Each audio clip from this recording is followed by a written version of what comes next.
Hey everyone, today on People Now, a man tragically dies after trying to self-medicate for coronavirus. We have details and the important warning from officials. Millions of parents have suddenly become homeschool teachers as schools are closed. An award-winning educator gives parents tips for making it work. A special pathogens expert from the Netflix series Pandemic tells us how to fight coronavirus moving forward. Kim K responding to the renewed feud over lyrics between Taylor Swift and Kanye after new video of their conversation was leaked. We'll explain. Plus, we are breaking down what we can expect from the highly anticipated finale of This Is Us. It's all today on People Now. Let's go.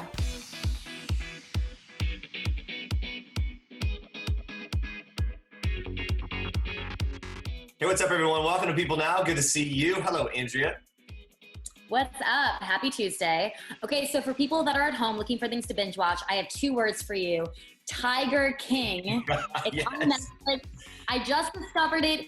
It's about the underbelly of the big cat world, which I didn't even really know was a whole big thing. It's a murder mystery. I told Jeremy about it the other day, and now you're obsessed as well, Jeremy. It is so good. Yeah, you told us about it. We started watching last night. I honestly, God, I had to make myself go to bed because I just want to keep watching. It's like the layers keep peeling back, and these stories and these people get more and more wild as we go. It's definitely, I think, going to be like the most trending show of the week, at least in terms of binge watching, if not the next couple weeks. So check that out. I can't wait to keep watching it. Once I'm off of here, I'm out. I'm watching Tiger King. Okay, guys, so there's that, and there is a lot to talk about today, including some serious stuff. We switch gears as we begin. Here's what you need to know and what's trending for today. The hospital system Banner Health reported on Monday that an Arizona man in his 60s died after using chloroquine phosphate in an attempt to self-medicate the coronavirus. His wife also attempted self-medicating and is currently under critical care. Chloroquine is a drug typically used for malaria, but according to Banner Health, it's also an additive commonly used at aquariums to clean fish tanks. President Trump recently called it a possible treatment for coronavirus when combined with azithromycin. Now, we should note the FDA has not approved the drug for coronavirus at this time. And infectious disease expert Dr. Anthony Fauci told CBS on Sunday that the combination could potentially work, but added that his job is to prove definitely from a scientific standpoint that it does. At this time, Banner Health is asking healthcare providers not to prescribe chloroquine to patients who aren't currently hospitalized. And everyone, if you feel you're experiencing any coronavirus-related symptoms, it's imperative that you call your doctor first. Do not self-medicate, do not experiment. Call your doctor for his or her professional advice. And stay with us. Dr. Syra Madad from the Netflix docuseries Pandemic will be answering all of our coronavirus questions a little later on in the show. All right, on a more positive note here, teachers are proving that they are still willing to go to extraordinary lengths for their students. Take a look at this. Max, Mrs. Reed's right here. Look, there's Mrs. Reed. There she is. All right, so a friend of mine took this in Frisco, Texas. Teachers from Bledsoe Elementary School did this car parade through their students' communities. So my friend Molly told me they got an email from their teachers on Sunday. They sent them the map of where they were going to go. The students came out on the sidewalk, social distance in their communities to wave at their teachers in the cars. Her son Max said it was the best night of his life. He's very young. But he said he got to see his first grade teacher and kindergarten teacher. It really meant so much to the kids. I mean, it's such a great idea. Teachers across America are doing this so that they can visit and wave to their students from a safe distance. Noble Crossing Elementary School in Indiana posted this video to Facebook on Monday, showing them riding through the streets, honking and waving at their kids. I love this. One teacher from a different school in Noblesville, Indiana that held their own parade told CNN on Monday, for these kids, this will be a major event in their life. I want to make sure that I do it right for the kids. And the kids are obviously really appreciative. Yeah, I mean, right now, so many students are having to connect to their teachers online, and we're seeing parades in Florida, Ohio, Kansas, and I'm sure we're going to see a lot more in the coming weeks. Yeah, and I know my kids, a lot of them are doing stuff with Zoom, and they're digitally kind of connecting, doing, sort of these face-to-face meetings, and we're going to be joining. Zoom. They're probably better at Zoom than we are, Jeremy. At this point, yeah, probably. We're going to be joined by one of our favorite teachers, Nicholas Ferroni, a little bit later on in the show. He's got tips for parents who have sort of become instant homeschool teachers on how to make it through it all. You're not going to want to miss that. And the social distancing parades aren't just for teachers. Watch this. Happy birthday, Bill. Thanks, you guys. Oh, Thank you. thank you so much. Korean War vet Milton Eachel got a very special birthday surprise when one of his daughters took him on a drive where he discovered that his neighbors were holding up signs celebrating his 90th birthday. This is great. Milton lives in Orem, Utah, and frequently takes walks around his community, greeting his neighbors as he passes by. But of course, due to the recent guidelines that advise against social interaction due to coronavirus, Milton couldn't do that. Couldn't get together with his family and friends to celebrate that big milestone 90th birthday. So on March 18th, the community came together. More than 50 households put up signs. They came out to make sure that the birthday boy felt the love at a safe distance, of course. Absolutely love that story. Kim Kardashian West is speaking out after new footage of Kanye West and Taylor Swift's phone conversation regarding the famous lyrics leaked publicly. Kim tweeted that Taylor, quote, has chosen to reignite an old exchange that at this point in time feels very self-serving, giving the suffering millions of real victims are facing right now. Kim goes on to say in another tweet that she didn't feel the need to comment the other day when the footage was released, saying in part, quote, I'm actually really embarrassed and mortified to be doing it right now. Kim continues on saying, quote, because she continues to speak on it, I feel I'm left without a choice but to respond because she's actually lying. Wow, so it's getting really heated again, years later. Kim defends herself and Kanye by saying in part, quote, to be clear, the only issue I ever had around the situation was that Taylor lied through her publicist, who stated that Kanye never called her to ask for permission. They clearly spoke, so I let you all see that. Nobody ever denied the word bleep was used without her permission. Now, Taylor's publicist then tweeted out her unedited statement from years back. So we're digging it all up here. Kim says she, quote, never edited the footage. Another lie. I only posted a few clips on Snapchat to make my point, and the full video that recently leaked doesn't change that narrative. So that was her tweet.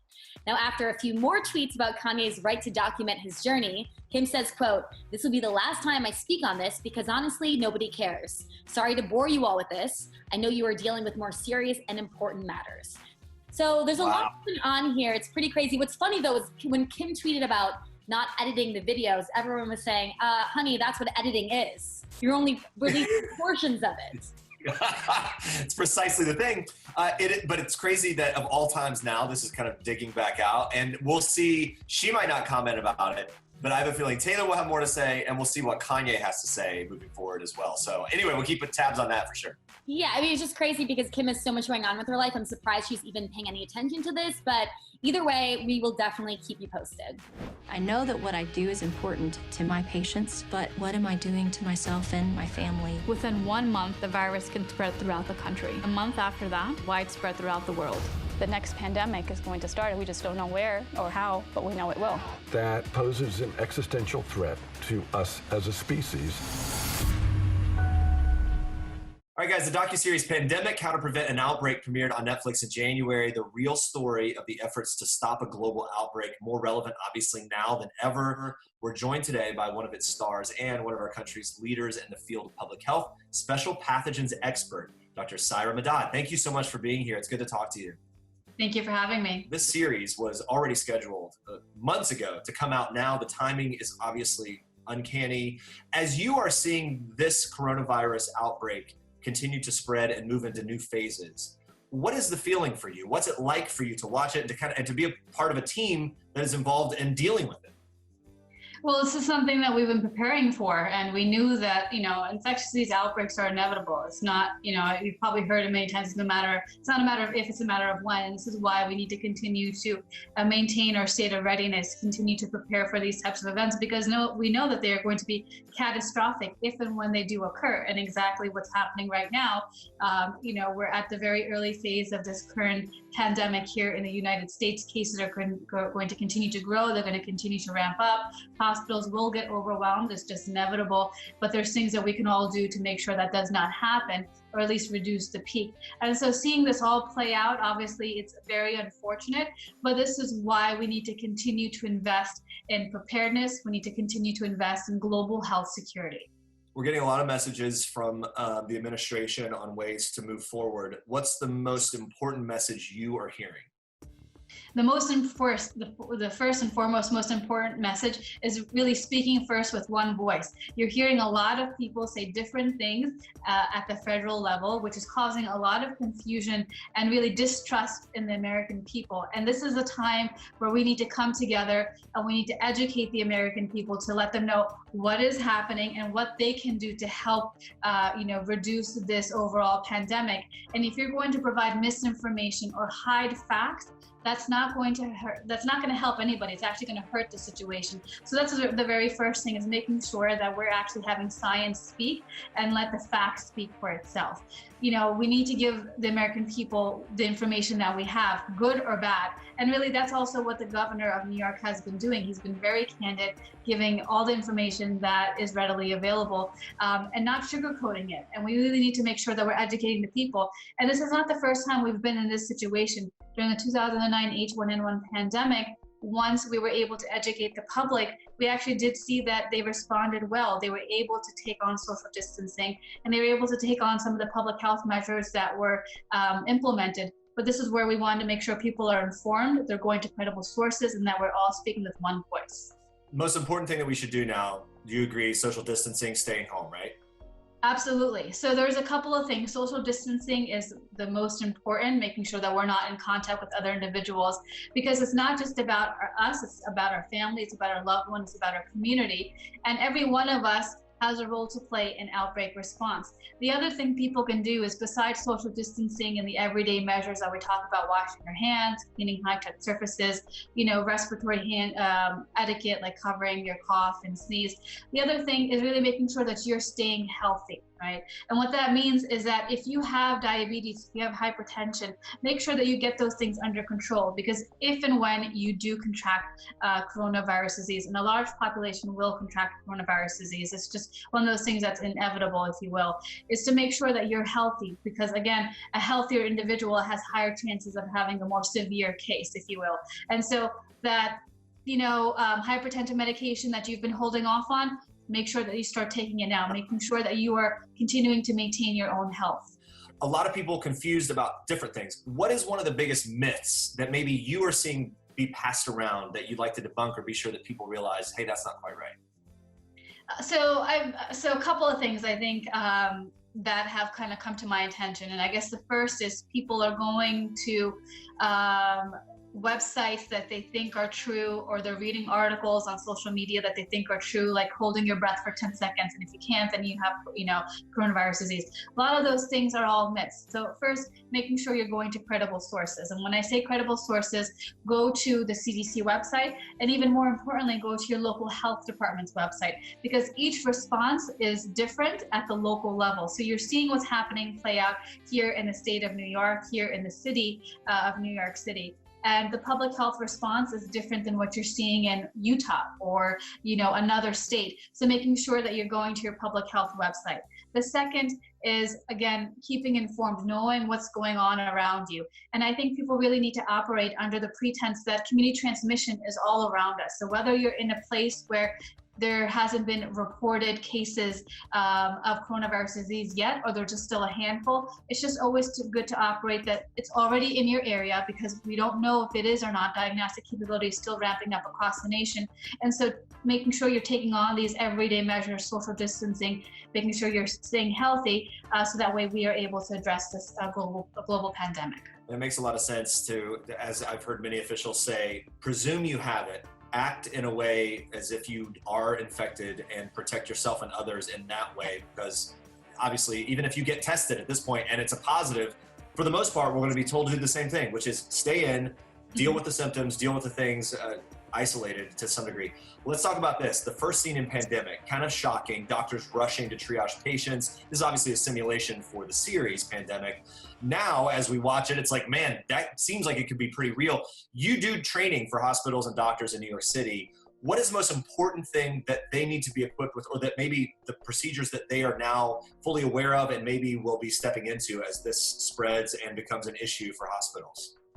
So there's a lot of attention on personal protective equipment, and rightfully so. We need to make sure that we have the equipment and resources for our frontline staff to be able to do their work. These are the heroes that are actually responding to the actual epidemic as it is unfolding, and they need to have the proper tools and resources to be able to save lives. That's really, at the end of the day, that's what we need. But on top of that, while we want to focus on personal protective equipment, there are a number of other controls in place. And when we talk about this in the frame of hierarchy of controls, and this means engineering controls, administrative controls, personal controls, all of these have a role to play in basically helping to combat this particular infectious disease outbreaks for our frontline staff. So when I say engineering controls, making sure that we have a good infrastructure in place at the hospitals or even at the clinics. So making sure we have designated rooms to place these patients. When we talk about administrative controls, making sure that people have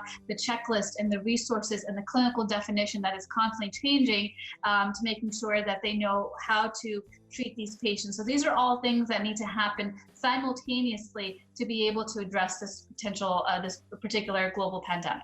How has the day-to-day changed for you and your team as the coronavirus outbreak has spread? We're certainly activated, if you will, in an emergency operations standpoint, and we're providing resources to the facilities. But really, one of the biggest things that we're doing is just making sure that we're there for our frontline staff. Anything that they need in terms of support or resources, we're able to provide to them. So if that's training, if that's more checklist, if it's something that we haven't thought of that they think that they need, something as simple as hand hygiene stations, masks, things like that, making sure that they have everything they need to be able to respond to this growing issue. When it comes to just regular people that are home right now, what can people do, maybe top tips for staying healthy, both physically and mentally? As the mental game is perhaps going to become one of the most frontline things that we all have to deal with as we're quarantined. Some of us quite literally quarantined in small quarters for a long time. What's your advice? Well, first making sure that you are going to abide by social distancing. So don't put yourself in harm's way and don't put other people in harm's way. But there are things that we can still do to not feel kind of trapped, if you will. So you can continue to go exercise. If you want to go for a run, go for a walk, go ahead and do so, but making sure, again, you're keeping at least 6 feet away from others. Constantly, being in contact with your friends and loved ones, things like that. So, this is going to be this is going to disrupt our daily lives. There's no way of going around that. This is something that we just absolutely have to do for the greater good of humanity, for ourselves, for everybody around us. But there are things that we can do to help lessen that disruption. And again, continuing to exercise, keeping in touch with their loved ones, doing things that you normally love to do. So if there's been a book that you've been wanting to read for months, well, this is a great time for you to pick up that book and read it. If there's things that you've been wanting to do, small projects around the house, maybe this is a good time to do so. So just really using this time wisely. But again, making sure that you're staying informed of what's happening around you, because, this is not a light switch where in 2 weeks, this is going to be all done with. We are in this for the long run. This is going to continue at least until 2021, until we have a good vaccine, or until we have a good FDA-approved therapeutic to help address this current outbreak. What do you hope people take away from pandemic that's particularly relevant right now?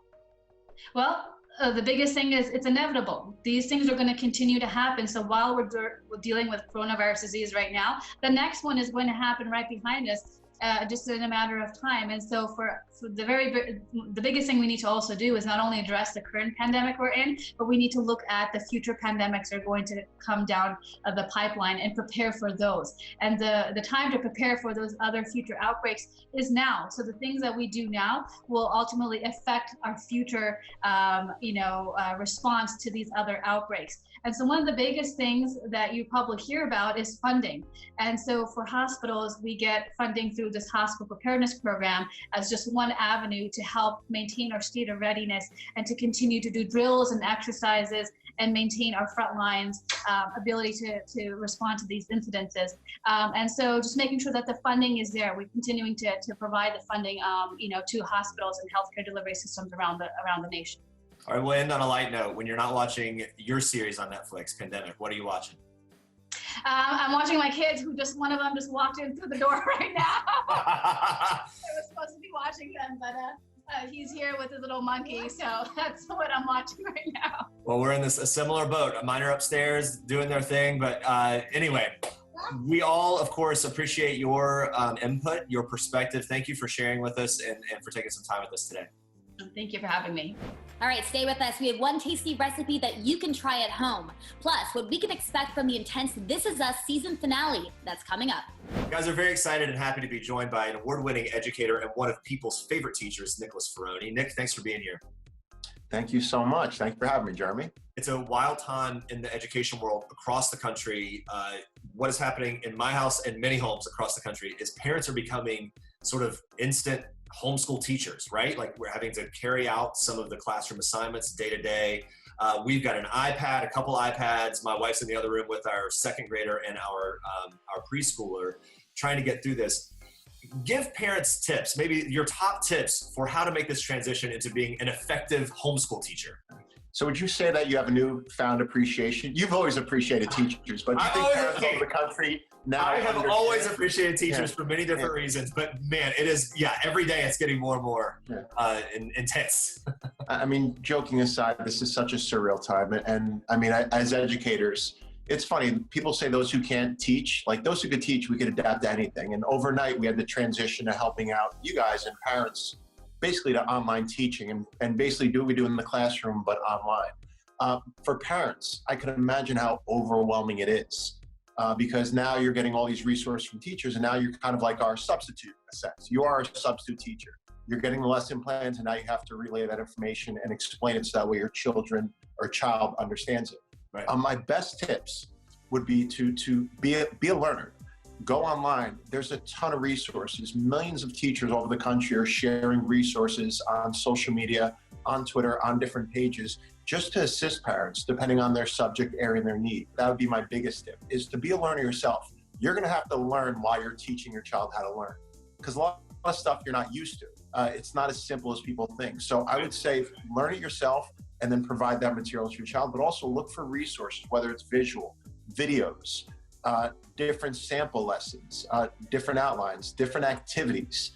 There's so many free resources right now during this time that companies are offering that would easily transition to help you become a better teacher and provide your child with the best experience. That seems really helpful. Also, I feel like, and this maybe goes without saying, but structure is important here, right? I think in this kind of weird phase of being isolated for days on end, for us anyway, we can just lose the structure and all of a sudden it's just this swampy experience of like no time frame. Yeah, like what day is it? Monday? Right. It's like there's no, I mean, I say structure and normalcy kind of apply to the same. Like there are so many educators who are going above and beyond to make sure their students have normalcy. By recording videos, doing TikToks, I'm recording lessons. I just want my students to kind of see my face and have that interaction, but the structure aspect is key. I'm not saying you should wake up your child every day at 7 o'clock, but make sure they have that routine, and it could parallel your routine. If you're trying to work at home, have your child do their work while you're doing your work, but make sure you explain to them first. Structure is key. I don't think we should maintain the same hours as a school day. I mean, let them sleep in a little bit. Let them have recess. Let them have their time to themselves. Let them play. I think now's a great time to let children play and let them be creative and actually focus on things that they care about. But structure is key, but also normalcy, I think, is a little more key. How about practically how parents can help really assist and support teachers? Because I mean, teachers are now in a place, like you mentioned, on the other side of this, where they're trying to make progress, or I guess in some ways track progress and move forward in what the plan had been. Is there something that parents can do to sort of create that handshake? I mean, what we're doing right now, I always tell parents, reach out to the teachers. We're in this together. We care about their child as much. I mean, we care about their child too, in a sense where we don't want them to fall behind. We want them to be happy, have normalcy, maintain their academics. We also want them to deal with anxiety. We don't want them to deal with any stress, but reach out to the teachers. Ask them if you have special needs, make sure, could you mind recording a video? Would you talk to my child? Would you do a Skype call with my child? So that way, if they see their face, a lot of kids are stressed because they don't have that normalcy of seeing their teachers every day. And there's a lot of anxiety building up. I think psychological impact is key. Yeah. So reach out to your teachers. We will go above and beyond. We always do and we always will. And if your child needs if there's an arrangement where you don't have Wi-Fi or you don't have certain devices, this has exposed a whole new inequities issue with education. Right. We'll do our best. I mean, you see teachers delivering packets to parents, driving through neighborhoods just to wave to their students. But my biggest advice is most important, have that interaction. You're going to talk to your child's teacher now more than ever before, and you should. And you have access to us. We're here for you. We're not going anywhere. Well, and speaking of that access, you mentioned to me right before we started, if someone's watching, they have a question, something specific, you're open to receiving tweets. How can we do it? I can't give everyone resources now because it varies depending on academic level, subject matter. But please tweet me at Nicholas Ferroni with your question. I will share it. I'll promote it. Within minutes, you'll have a dozen, if not hundreds, of educators sharing resources and advice or even assistance to you. They don't even have your child as a student, but they will help you out. we've definitely, I mean, I'm so inspired by all the educators I see online who are going above and beyond, but we're in this together. Nicholas Ferroni, we appreciate you so much. By the way, People's reigning sexiest teacher alive. It's an official title that you hold, and we have to mention it. So, but we also say I'm a good teacher.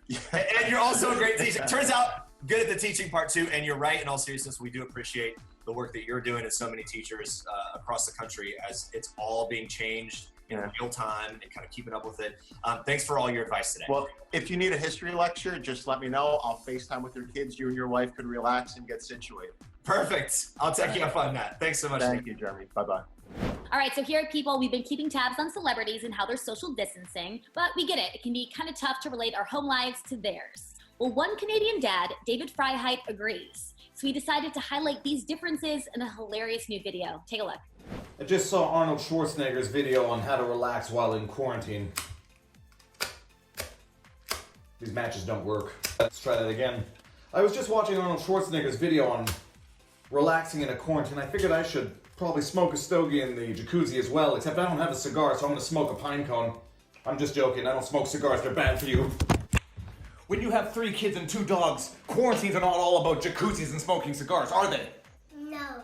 Quarantines are about making sure the laundry is done, feeding the dogs, walking the dogs. Have we done the laundry? Don't fall down the stairs. Nobody can make any emergency visits to the hospital. That's where you get sick. Not only do we have 2 dogs, one of them is paralyzed. Hey, Budge, say hi to the world. Did you poop in your bed today? She knows she pooped in her bed today. Oh, hey, how's homeschooling going? Day 8 of the quarantine. How's it doing? Good. What did you learn today? Nothing. What do you mean nothing? What's the point of homeschooling? What are you doing? Why are you drinking honey? Ow. Ow, jeez Louise. What are you doing? Something. Homework? Something, huh? Homework. She said she was doing homework. Okay, what is this? Oh yes, because this is what you do on day 8 of the quarantine. You use the pots and pans as instruments. Is this your home office? Yes. Is this your online schooling? Yeah. How is that actually working out for you? It's okay. Are you learning how to play the piano? You will come out of this quarantine Liberace.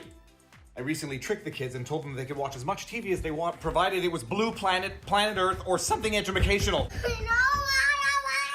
The trick is worn off. All right, guys, if you're staying inside, there is a good chance you've already used up all the recipes in your arsenal at this point. Yes, but don't worry, we're here to help with the perfect at-home pizza recipe that you can even get your kids help on. Expert pizza maker Nino Coniglio showed us how. Take a look.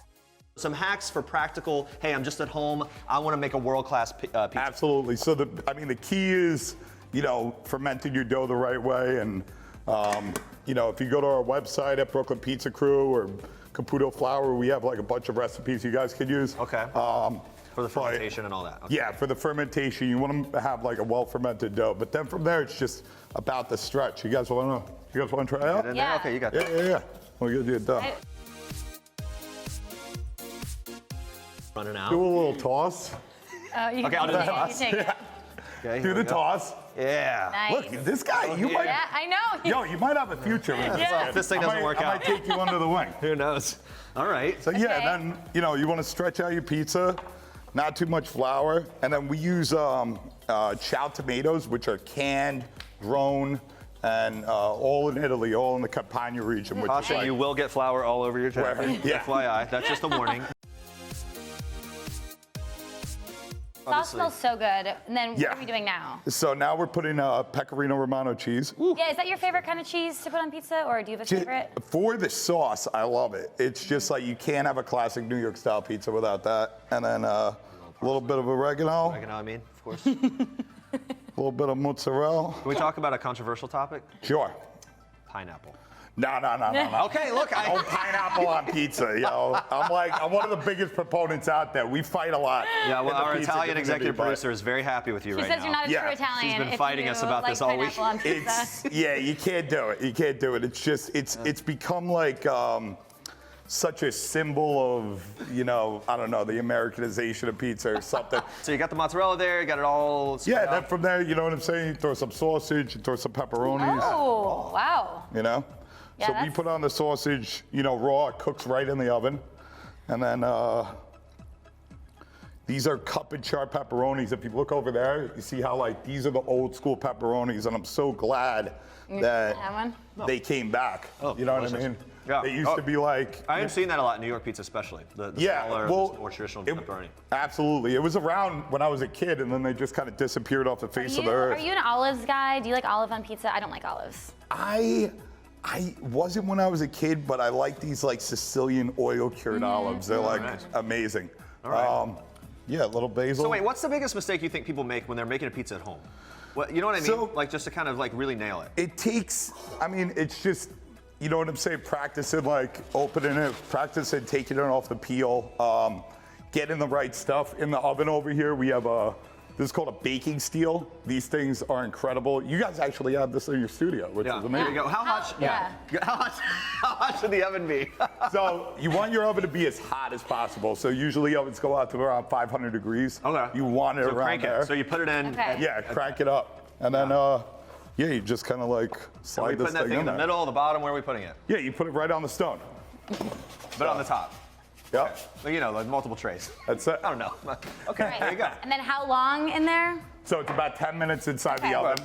And then, voila. And then you get this. So we just heated these up. You guys want to try this? Oh, So this I had a piece of pepperoni and it was delicious. This is a margarita pizza. So margarita was named after Queen Margherita of Napoli. And it was the first pizza, as the legend goes, to have a pizza with cheese. Before that, it was just sauce, breadcrumbs, red onions, anchovies. And this guy, Pizzaiolo Abati, decided to put mozzarella, basil, and tomatoes because those are the colors of the Italian flag, the white, red, and green. Changed the as world. A patriotic I bet symbol. you at the time they thought it was like putting pineapple on a pizza. And then he changed the world. Cheers to pizza. Sold. Wow, 100%. Is this the one? Is this that sausage like you? That's that sausage. Yeah. What kind of sausage? It's just like grated up raw sausage. So this we get from Mario Zolo, local butcher shop and bakery, and we just add some oil to it, and it just like cooks all the way through in the oven. It's so juicy, It's probably so hard amazing. to choose, but what's your favorite kind? If you gotta choose. You know what? I'm like I love the margarita. I love the grandma. I mean, I love them all, but you know, I really like classic New York style pizza. Like that's my favorite. Chicago don't make pizza. Not a deep dish guy. We'll have even more at-home recipes later on this week.